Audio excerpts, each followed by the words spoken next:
The most interesting guests. The coolest conversations. Keep watching episodes of the Grizzly Podcast, hosted by Irvin Scott. Follow the Grizzly Podcast on Apple Podcasts, Spotify, Google Podcasts, iHeartRadio, and many more apps to have our episodes delivered right to your iPhone, Android, or any other device whenever they're released.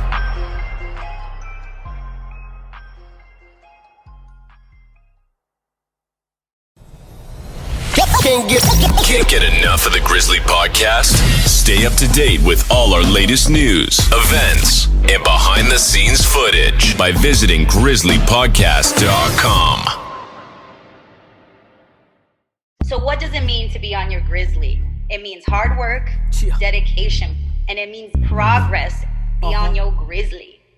Hard work, dedication, and progress. I'm on my Grizzly, y'all. I'm on my Grizzly. I'm on my Grizzly, y'all. I'm on my Grizzly. I'm on my Grizzly, y'all. I'm on my Grizzly. And if you're busy making moves, say it with me. I'm on my Grizzly, y'all. I'm on my Grizzly. I'm on my Grizzly, y'all. I'm on my Grizzly. I'm on my Grizzly, y'all. I'm on my Grizzly. And if you're busy making moves, say it with me. Coming to you from the City of Angels, this is the Grizzly Podcast, hosted by Irvin Scott.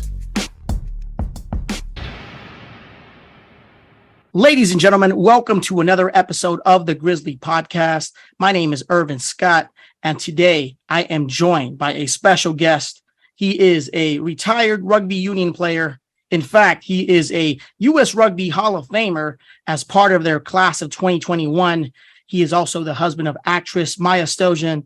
Ladies and gentlemen, my guest, without further ado, Todd Clever. Yeah. What's going on? Happy to be here. How's it going, man? How are you?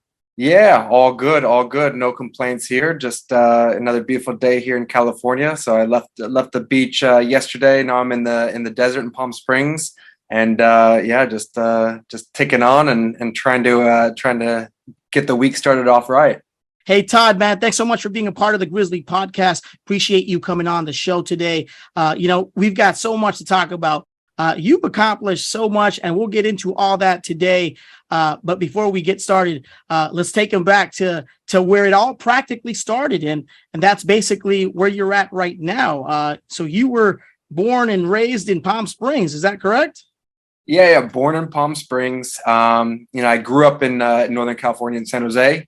But yeah, born here. So my roots are here, and love coming back here, playing a little golf, mess around with, bring the family, and have some fun on the golf course and golf cart. But yeah.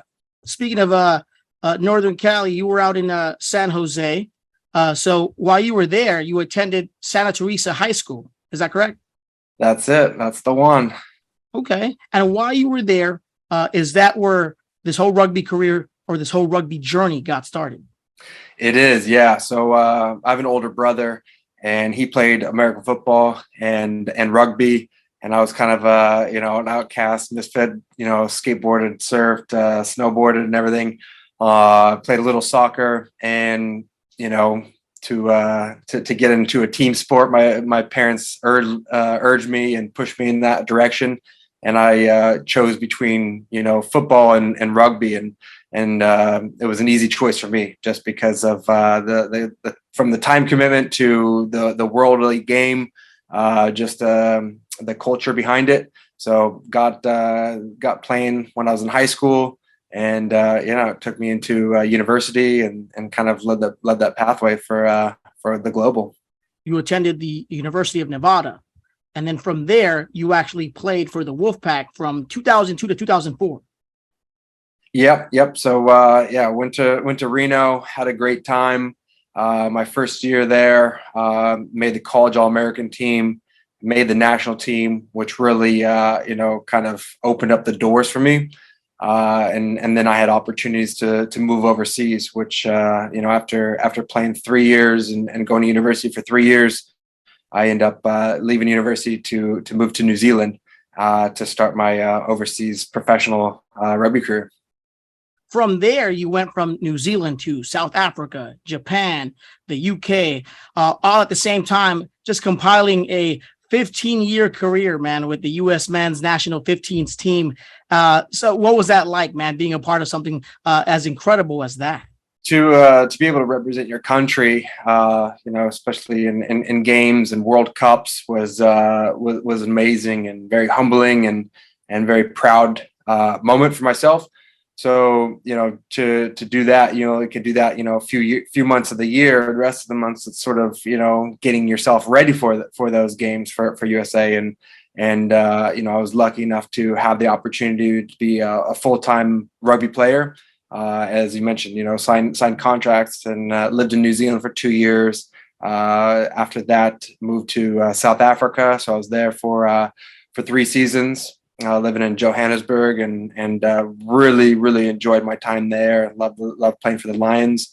After those seasons, I moved up to Japan, where I spent the majority or more years than anywhere else. And I was in Tokyo. So I was there for 5 years. And then after Japan, I finished off my overseas career in England. Before moving back to the States to help start up Major League Rugby and compete in that competition and help run that. So, globetrotting, had a great career, fun, met amazing things, lived different cultures, ate different food, and, have brothers all around the world, which was incredible. Out of all those places that you actually had traveled to, who had the best food? Oh man, that's actually a tough one. That's a tough one. Man, I mean, New Zealand, the culture, South Africa, the braais, the barbecues were unbelievable. And the delicacy of Japan. So definitely between those three, I wouldn't say England would be on the top of the list. But if I had to choose, I would probably say Japan. So definitely something to keep in mind. Now, as far as weather goes, who had the hottest weather? Who had the coldest weather? Oof. Easily the coldest was England. It was a northeast England, played in Newcastle for the Falcons. And it was a long winter for this California kid. But made the most of it, bundled up, cuddled up, and survived it.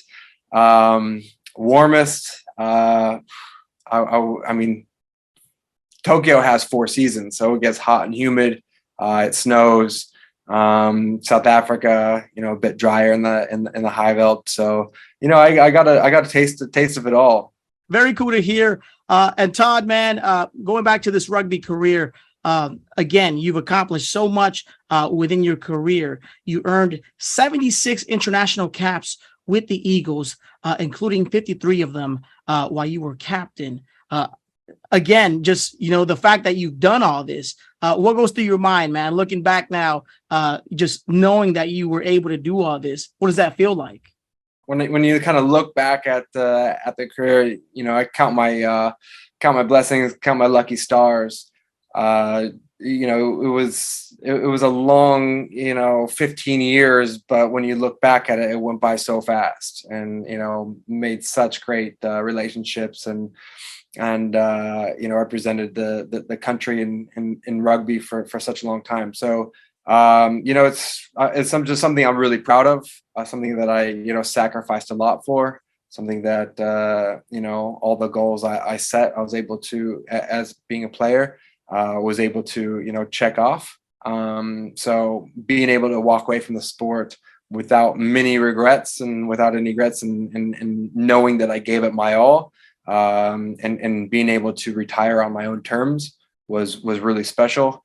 Especially, playing in those World Cups, as I mentioned, representing the country, captaining the country in those World Cups. So it was, it was really special. And it's always good to, one of the best things for social media and Facebook is the reminders that you get. And, if it was 4 years ago or 8 years ago or 12 years ago, you were here, and, the locations and just brings back great memories of, from hanging out with the guys in a hotel or having a beer on the waterfront of wherever else, or, terrible travel days. But ultimately we're playing in front of, packed out stadiums.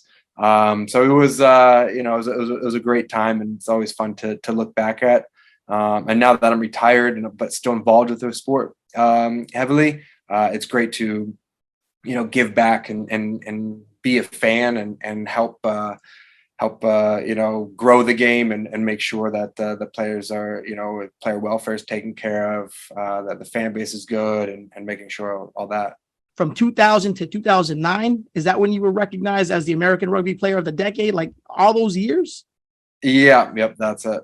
What does it feel like to be just recognized for that long and yearly? It's just one of those awards that, it wouldn't have been possible without your teammates and without the support staff that was, around myself. So, you give thanks without a doubt to that. And rugby is the ultimate team sport. You have to be very well rounded. You're playing offense, you're playing defense. There's this high level of skill level, hand-eye to foot-eye to, working together as teams. But yeah, no, I mean, it's just humbling to receive, the awards, and every time, I was received a jersey, a test match jersey for USA, that felt like, what, I need to live up to the hype. I have, there's a job to get done and all the preparation and all the hard work and all the, goal setting and sacrifices that were made, to receive that jersey.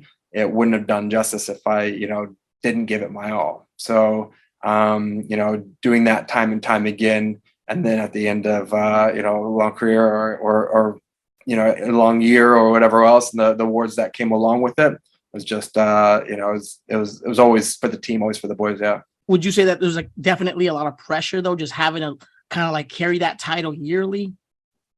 Yeah, I mean, I didn't really think about it much, if I could be honest. Awards are awards, and awards don't mean too much if your team's not performing or if you're not performing. So, there was a lot of pressure throughout my career, 100%.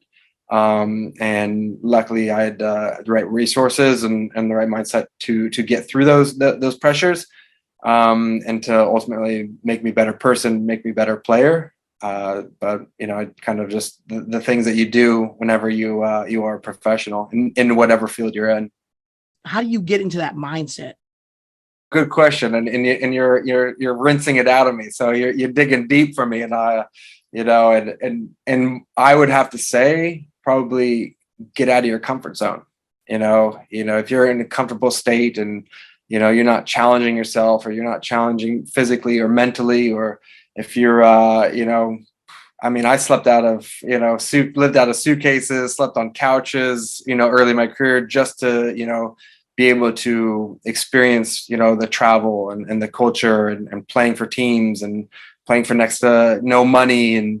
And that's my biggest thing is, goal setting, get out of your comfort zone, and, be proud of the person at the end of the day in the mirror. So can you look at yourself? Can you be honest with that person, at the end of the day in the mirror and ask the tough questions? Because you can't lie to yourself. You can lie to your coaches or lie to your teammates or lie to the media, but if you've given it your all, if you've done that. So I've always held that, close to heart, and been able to, ask myself that question at the end of games, at the end of days, at the end of travels, years, seasons, everything else. And I always wanted to get better.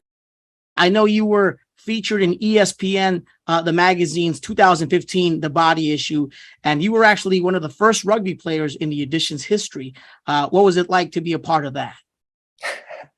Yeah, getting the call up, they're pretty secretive about that. So you're agreeing to it. You're signing the NDAs to make sure that you're not going to tell anybody. Keep it close to heart. And it was cool, being in that process. They let me know, and I think I had 3 weeks or so to prepare for it. So I cut out my pizza. I cut out all the carbs leading into it, just so I could put my best foot forward for that magazine shoot. And I wasn't nervous at all, from that, but I think the night before or the day before, they are sending out the call sheet email of, okay, this is the time, this is who's on what jobs, everything else. And to be honest, I thought it was going to be, myself, the photographer, and maybe a lighting person, and we're going to do it. And, that location wise, they asked, where would you want to do it? They wanted on a field. And I said, well, I think embodying the beach and, ocean. And I go, it's kind of hard to do that in that, environment. So we picked a time, picked a good place. And like I said, the day before the call sheet came out, there was my name and CC'd on it. It was 23 other people. So I'm just like, wait, well, I thought it was just going to be a photographer and a lighter and, anything else. But no, it was actually a big orchestrated ordeal. And there was a lot more people in there on the beach looking at my buns than I thought. But, it was I got a kick out of it and happy with the outcome and being recognized as and representing rugby in that, and going to the SBs and being part of that was really surreal, because rugby, it's not a very popular sport. There's not as much money as it compared to, your typical American sports like baseball and basketball, football, and same with the recognition. So to kind of cross paths with all the, big time celebrities and athletes was really cool. And they were all very open and it was a really cool time. And Todd, let me ask you something. Do you keep like a copy of that magazine in your home by any chance? Like, is it hanging on your wall? No. It's definitely not hanging on my wall. I think there's a copy or two. My wife, I think looks back on it, and it's in her bedside table. No, I'm joking. No, I mean, it's funny because I have a daughter and she's 11 years old, and as 10-year-olds, 11-year-olds, 12-year-olds, they're on the computer quite a bit and at school, and she did a report on rugby and to educate her class and educate this, and she was trying to show her class through Google, and those images come up. So I don't know if she's embarrassed or proud, but her dad's naked in some of the schools. So it's a little bit embarrassing for her, I think, but she's also proud. And let's talk about that fatherhood. Having a daughter, that could be sometimes scary for us men, because sometimes, at least for me, in my opinion, I'm wondering, like, if I have a daughter, who's going to be dating her when she gets older? I'm always kind of worried about those type of things if I have a kid, if I have a daughter.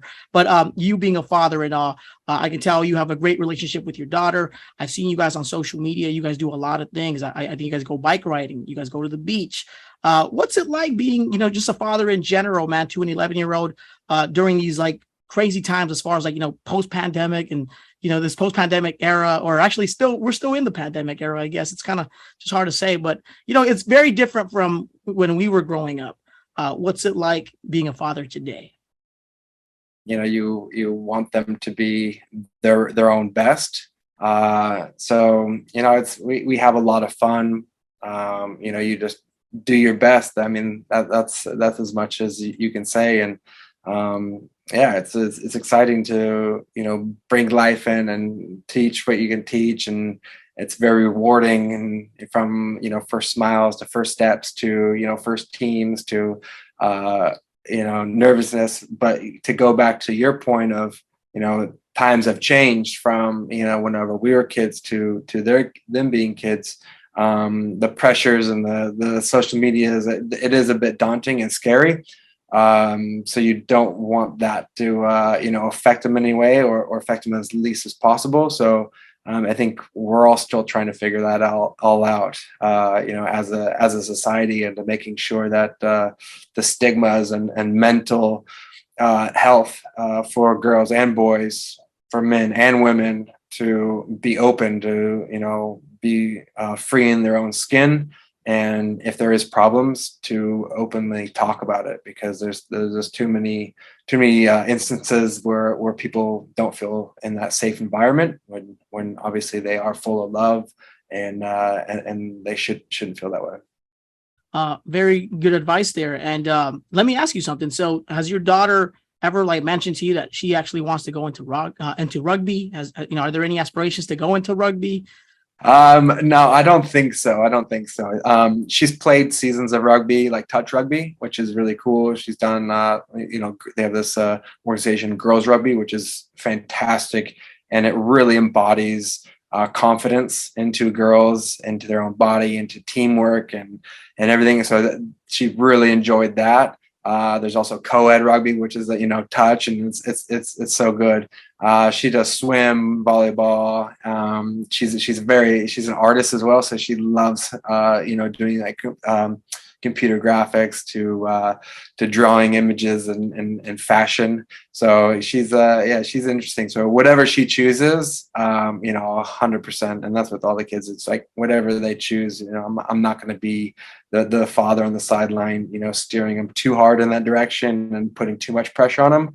I think that's I lived through that pressure, and if they want to put it on themselves, they can. But you see too many times nowadays where parents are just more competitive than the kids are, getting upset about calls, but from the umpire or the referee or 100%. I think childhood needs to have that balance of fun and decision making and making those mistakes without getting too cruel on them.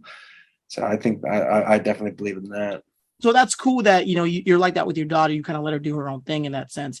And, but if she ever does decide to go into rugby, I'm sure, you'd be right there for her and you give her some great advice. And I'm sure other friends of yours as well, such as our good friend, Nyaya Tapper, is another person that she can actually connect with. And I'm sure she'd probably give her some advice as well, right? Oh yeah, 100%. Naya's a legend, and she's such a great ambassador, and she's such a role model for a bunch of girls and boys, and me too. I look up to her. She's awesome.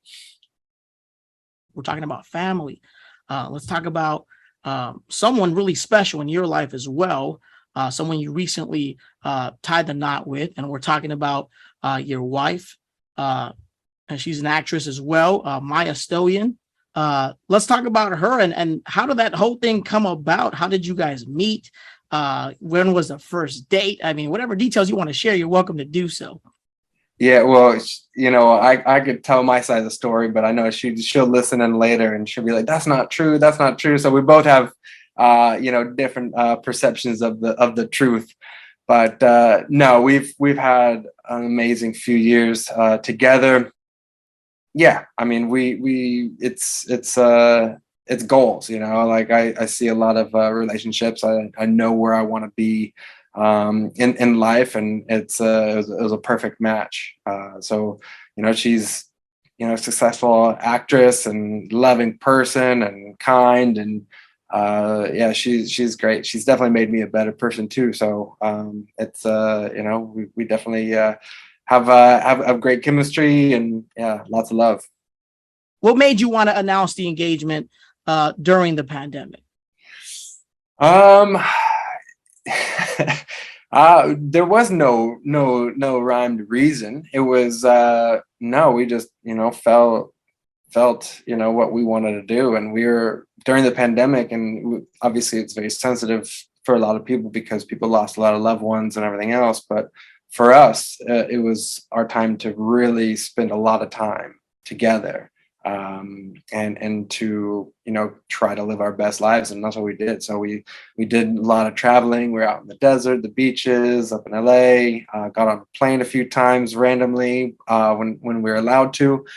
But yeah, so I mean, we just we knew we wanted to spend the rest of our lives together. So we did it. We took the necessary steps, and there wasn't anything else. So we got married last April. So our wedding date was 4/3/21. So April 3rd in 21.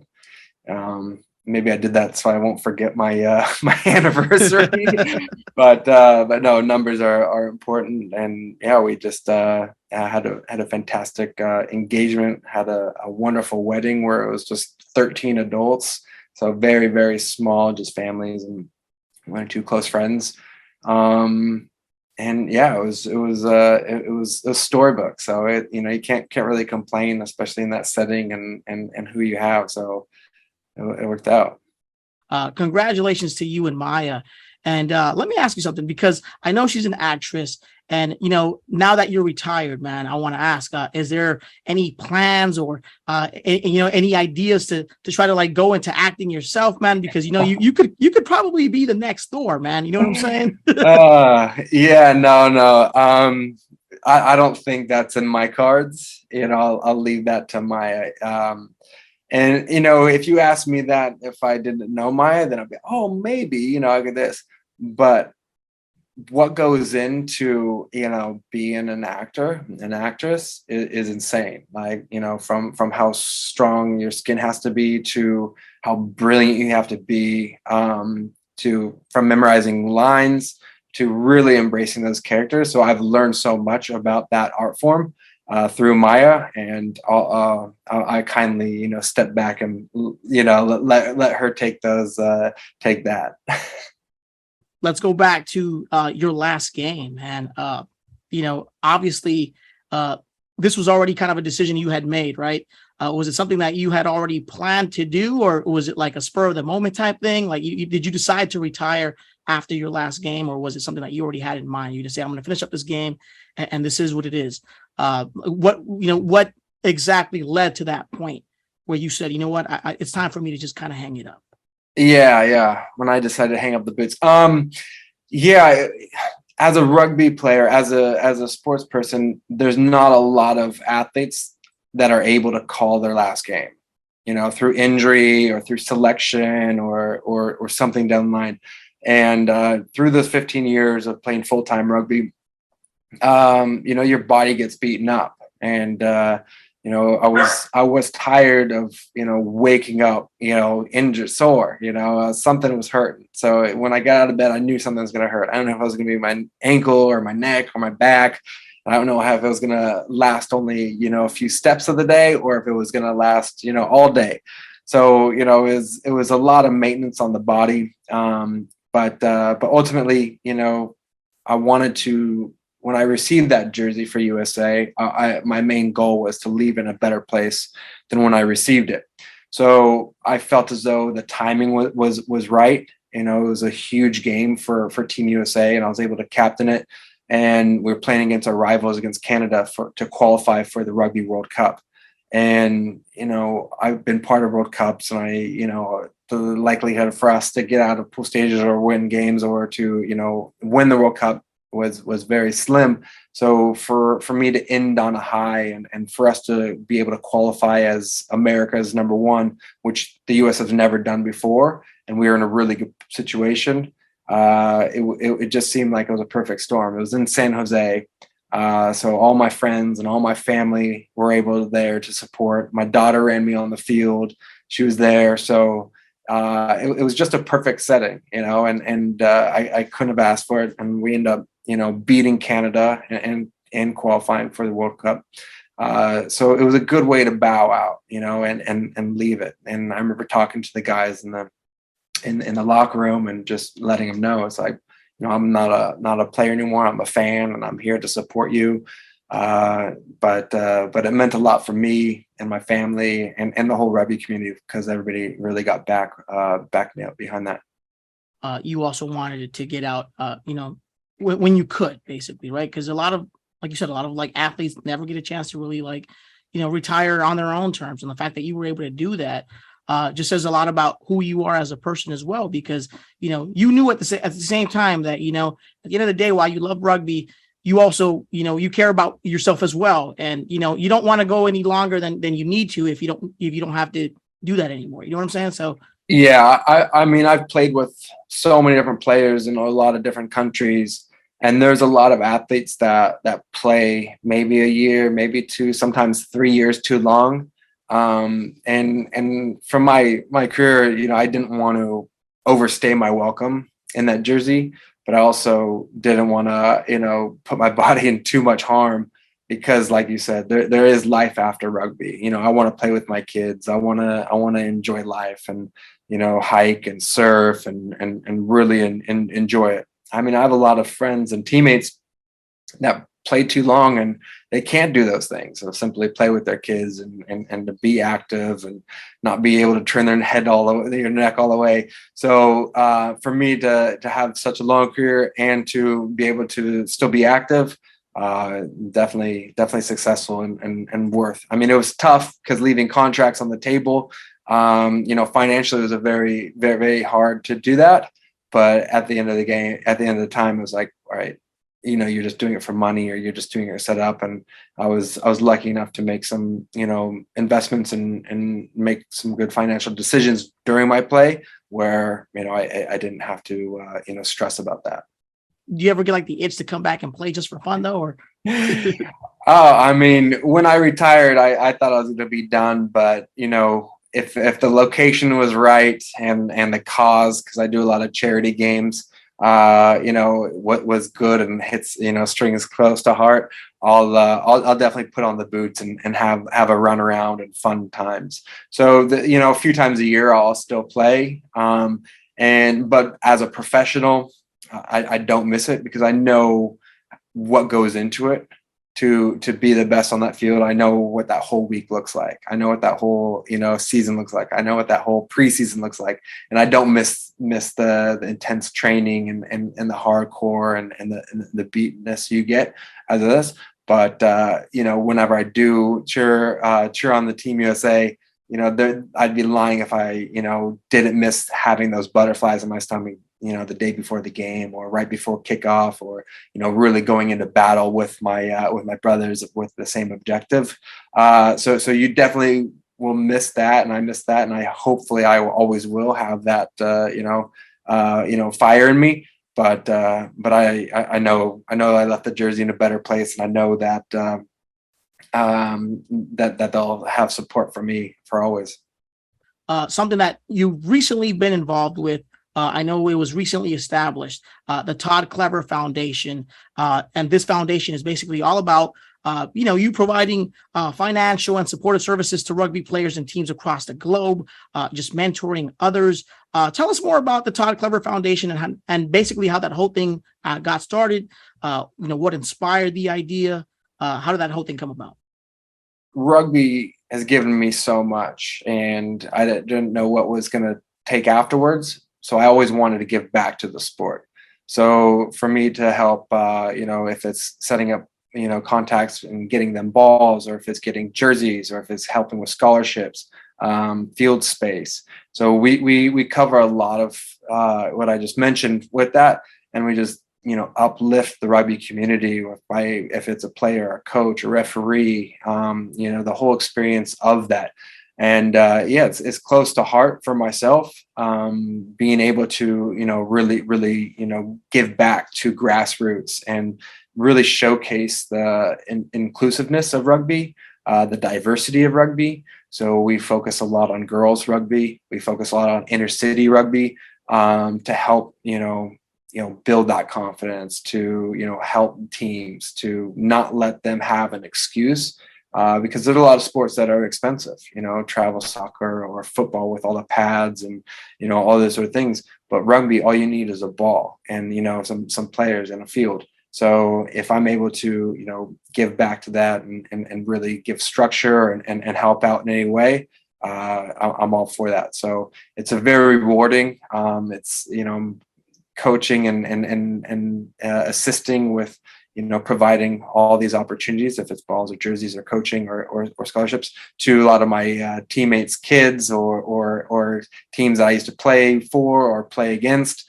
So it's definitely a very rewarding, passion of mine. It's definitely a passion. It's a small team that we do, but we make big splashes, which is exciting. Do you ever see yourself in any of them, in any of these athletes that you mentor? Yeah, absolutely. And from clinics to, little girls playing rugby, or if it's boys playing rugby, I just helped coach something for USA Rugby and World Rugby, a lot of crossover athletes or athletes that are, have that physical capability and athletic ability to take it to the next level. I see who has it, and it's not just how fast you run. It's about what kind of teammate you can be or you are. It's about having respect, treating everybody, with respect. If it's the janitor or the head coach or another teammate or someone like that. So you definitely want to instill those characteristics, and then see what kind of passion is there, see what kind of team building and what they want out of it, and really see. So I mean, I see a lot of it, a lot of hardship, people trying to get out of their situation now, if that's in the bad neighborhood or abusive family, and you really pull for those people, because rugby changed my life so much, and it changed so many people around me as life of being able to get out of their situation and move overseas and start fresh and be judged for who they are as a person, not where they came from, what kind of teammate they are in that locker room, what kind of player, and you don't have to be the best or the fastest or the strong or something else. I was never that way. I was well-rounded, but what really set me aside was my commitment and hard work. So, whenever you see that, and whenever you can kind of, teach that, and the uncoachables of leaving it all out there, those where you see the boys and girls have ability to get the distance. Todd, you're basically all over the place these days. When you're not, dealing with the Todd Clever Foundation, I know you also have a relationship with the Guiltinis. Yeah, so I have a lot of fingers in a lot of different pies, and the majority of it is around rugby and building rugby. Recently started a position with the Los Angeles rugby team that plays in the Major League Rugby, and it's just building a franchise, educating and introducing the sport of rugby to the masses. If that's corporate sponsorship, fan base, experience for them. So my role was not high performance rugby. It was more the partnerships and strategic side of things, which I really enjoyed doing, because I was able to sit on the same table as the Lakers and the Dodgers and the Clippers and LAFC. So and Angel FC. So a lot of those big sports people in that network, you learn from that. And after what I know, basically I have a doctorate in rugby and high performance, but I want to, always evolve and always get better and not be, stagnant. And so it was a really good opportunity to learn about this business of sports. So, luckily I was able to, work with them on strategic side of things and also partnerships. I want to mention that event that you got coming up, because I know you've got an event coming up on August 26th. Is that correct? There's golf involved, So I'm sure that's probably something that you like to do on the side when you're not dealing with rugby. Is golf another sport of yours that you like to do, or that you enjoy like partaking in? I do. No, I really do enjoy golf. I'm trying to catch up to my wife, who's unbelievable, great golfer. So we have a place out here in the desert on the golf course. So we play quite a bit. And it's a good debrief, getting it. And for me as a very active kid, I didn't really have too much patience for the sport. So, I could play, 6 holes, 9 holes, and then I'll be done. Now I'm able to play a whole round, without getting too itchy. And my golf game has improved. But yeah, my event, is August 26th. It's a fundraiser, and the money that's going to be raised is going to go into inner city of LA Rugby, and provide them more with jerseys and scholarships and help out in necessary means.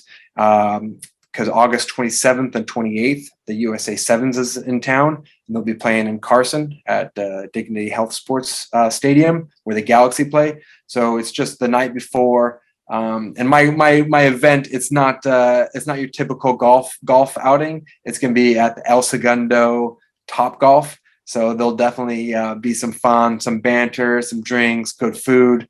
and have some prizes and gifts and all a good time. So everybody's going to be together, not just with the same, foursome going around for 4 hours. So we're all looking forward to it. August 26th at 5 p.m.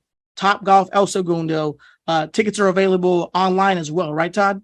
Yeah, you can go to toddclever.com under the tab upcoming events, and it should take you right there. And Todd, as far as anything else going on in your life right now, do we have anything else coming up besides these events and the Sevens weekend?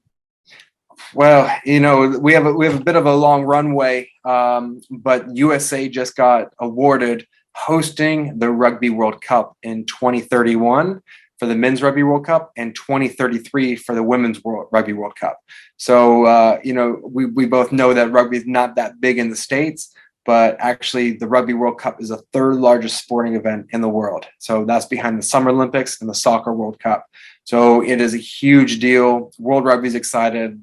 All the other major countries are excited to do that. And it gives us, USA Rugby and myself, where I'll be working alongside of USA Rugby, World Rugby, and the Todd Clever Foundation to develop America into a rugby nation. So,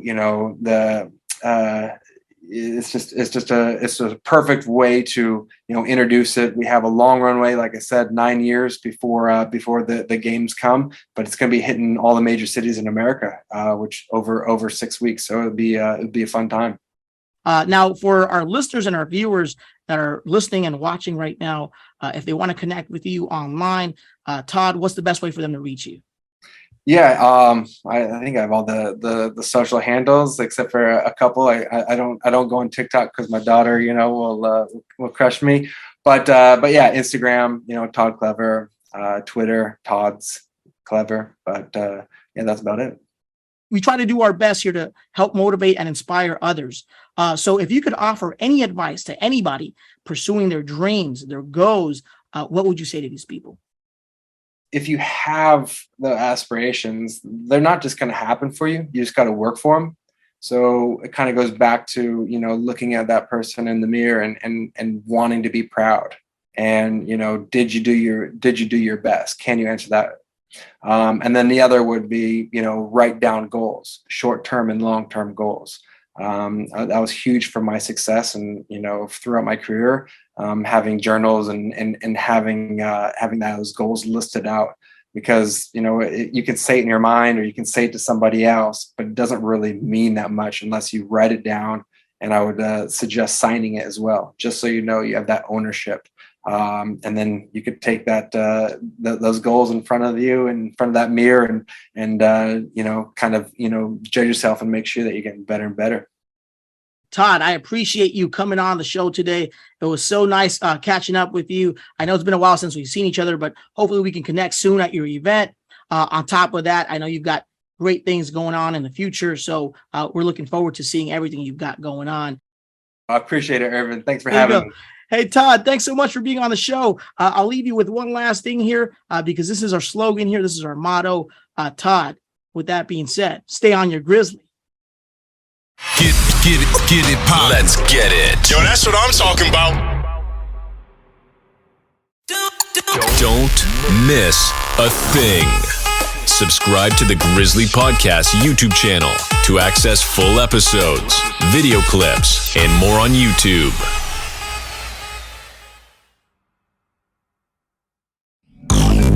The most authentic podcast is online at grizzlypodcast.com and on all major podcast platforms.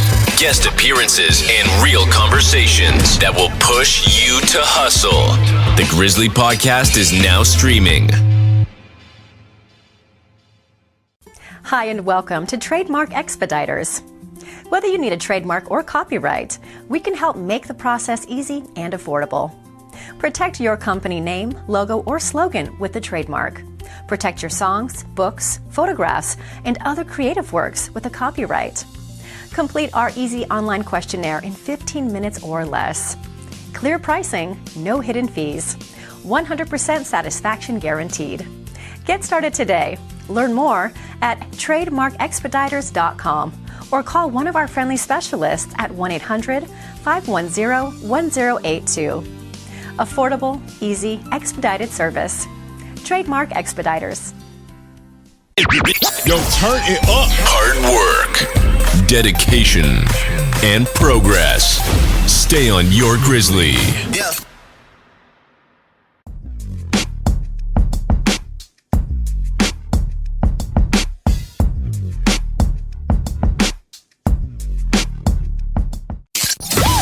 Thanks for checking out another Grizzly Podcast episode. We'll see you next time.